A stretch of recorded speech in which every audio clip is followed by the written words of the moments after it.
Hi there. Is there a project you're working on? I know more than you. All right. As an EU fan, I've really kind of just lost interest in pretty much anything relating to the Disney canon. There are a few exceptions, like I do like the new Timothy Zahn books, but by and large, I've kind of just opted out.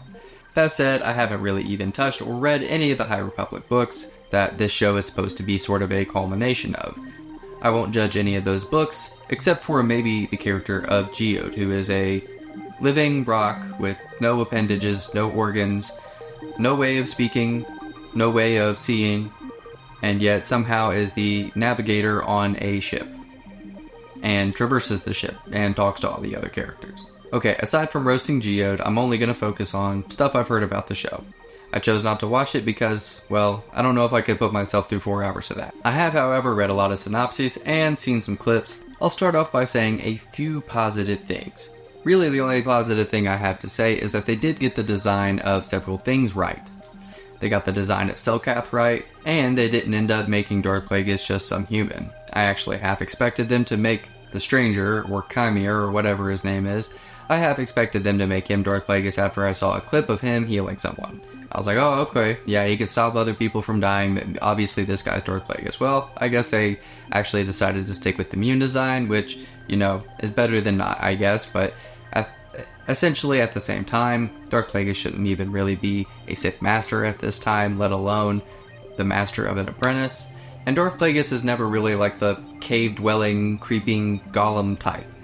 Darth Plagueis is actually a wise, well-put-together banking clan member, and as a Sith Lord, his personality is very similar. Of course, he just craves power and wants to live forever and all of that, but, you know, the way he was depicted in the just 2-second clip or whatever I saw, I didn't really like the, movement of it, like the situation, but I did think they at least nailed the Mune design, so there's that. This might not seem like much, but recently, it can be observed that Disney has poorly portrayed non-human species, Powans being a prime example. So getting these right is an improvement. I also thought it was cool to see Cortosis done right in live action.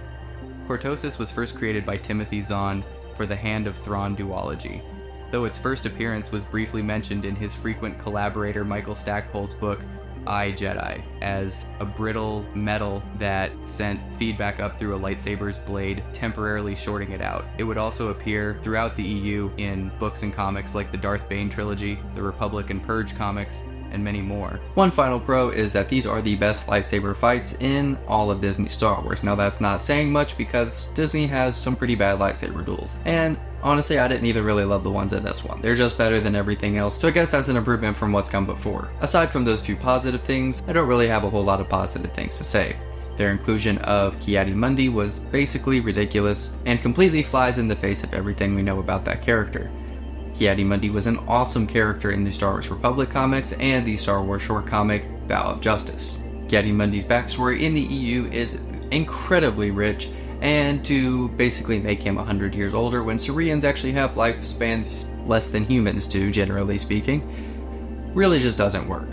Personally, the thing that I just dislike the most about the idea of this show is the way that it frames the Jedi. The Jedi may not always be perfect, they are fallible, but they aspire towards the good. To ally yourself with the light side of the Force is to aspire to good. To ally yourself with the dark side of the Force is to aspire to evil.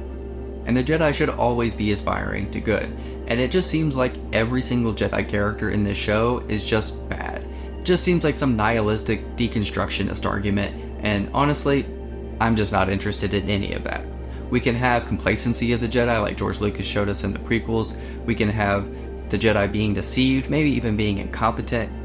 But the idea that the Jedi are not the ones aspiring to be good, like every single Jedi character in this show somehow is the bad guy, along with all of the other bad guys in the show. It also seems like no character really has any stable motivations or goals. Like, you know, May changes her opinion like 20 times on what she wants to do in the show. She really just doesn't have any stable place where she wants to be. She's just whatever the plot needs her to be at that moment.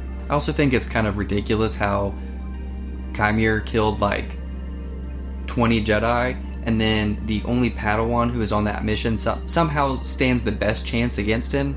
Also, the whole show's soul seems like he's so guilt-ridden over what he did, but he did the right thing. Whenever you look at, you know, the the flashback scenes or whatever, like, it seems like the Jedi are doing the right thing in what they're doing. You have a cult who is indoctrinating children who are using the dark side in ways that are actively harmful towards them, in the same way we don't let parents abuse their children without getting CPS involved. You know, the Jedi aren't the galaxy's police, for instance, but at the same time, like, they should stop this. They should stop this force abuse that these witches are doing. And whenever Sol sees a witch turn into a black mist and a child start disappearing, well, you put a stop to that. And yet the framers of the show make it seem like Sol did such an evil thing, like he was some sort of gallivanting crusader who just recklessly destroyed things. No, he didn't. He did everything with thought, and maybe things could have been handled better, I don't know, but at the same time, most of those witches died because of the consequences of their own actions. All the witches who culted together to possess the Wookiee, whatever his name was, they all died because they were ripped from his mind. And they all pass out or die or whatever. May destroys everything by burning a fire, and yet never really faces any sort of guilt or consequences for that herself. Also, why did Torben self-delete? He drank the poison willingly because he did what exactly?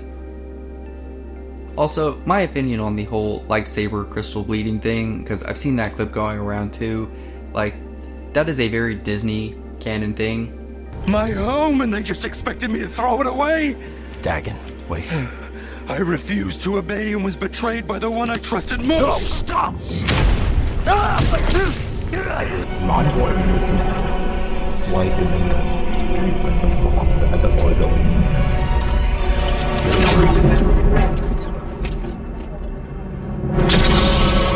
In the expanded universe, red lightsaber crystals were just artificial lightsaber crystals.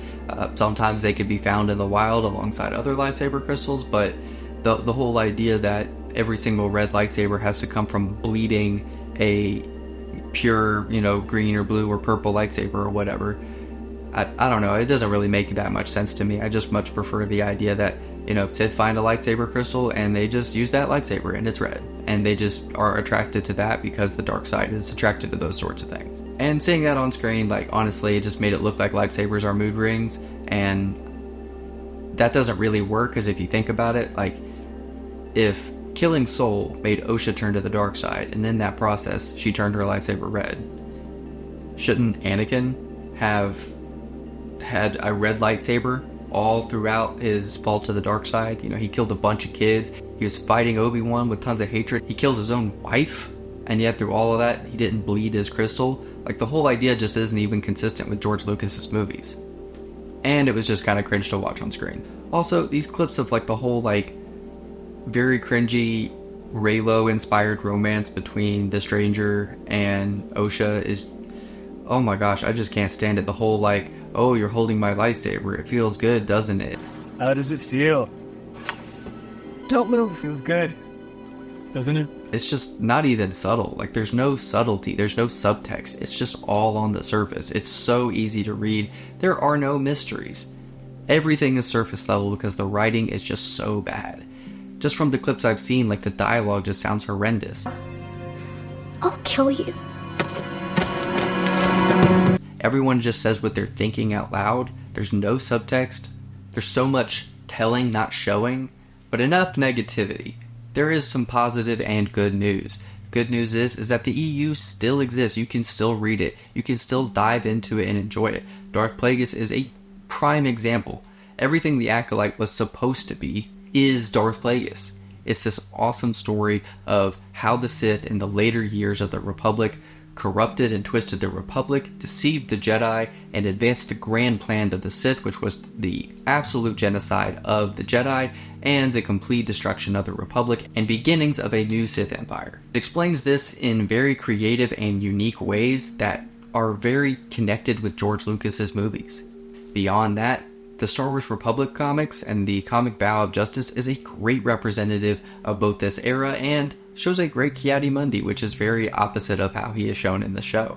Additionally, there's a lot of lore in this period of time that Disney calls the High Republic.